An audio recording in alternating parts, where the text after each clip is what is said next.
Look away now, unless you don't mind soiling yourself. This thing is the Pagani Huayra, the replacement for the legendary Zonda hypercar. In pictures, we'll admit it does look a tiny bit strange. Its face in particular is reminiscent of a whale shark, and an ugly one at that. In person though, this thing can drop underwear from 100 paces. It's like Brangelina stopped adopting third world kids and made a car baby, somehow. What makes it so gorgeous isn't so much the exterior bodywork, no, it's the crazy attention to detail. The quad exhausts, mounted in the center of the car's rear bumper, look as if they're integrated into the Huayra's roof rather than the underside. The engine cover at the rear and the luggage compartment cover at the front, meanwhile, aren't secured by latches. This ain't your mum's Fiesta, buddy. They're held in place by hand-stitched leather belts.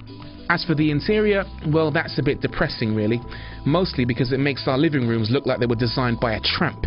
Everything in here is sensational, from the two-tone leather to the bespoke designer pedals to, and this is our favourite bit, the most beautiful, awe-inspiring gear lever ever. With all that attention to detail, Pagani could almost be forgiven if it forgot to install an engine, but it hasn't.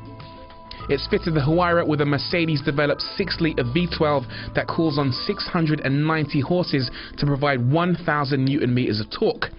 Straight line performance is unsurprisingly pretty decent. 0 to 60 takes just 3.5 seconds, and it will defy all that is legal, holy, and in many cases even possible by screaming all the way up to 230 miles an hour.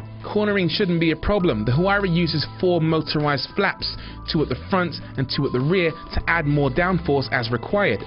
The behavior of the flaps is managed by a dedicated control unit that's fed information from the ABS braking system and the car's engine control unit.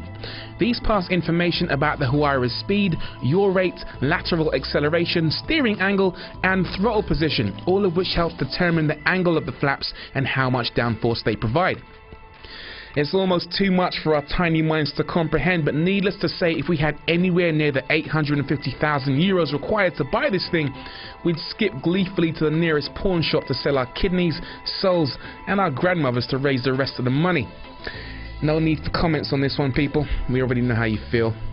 Aroused.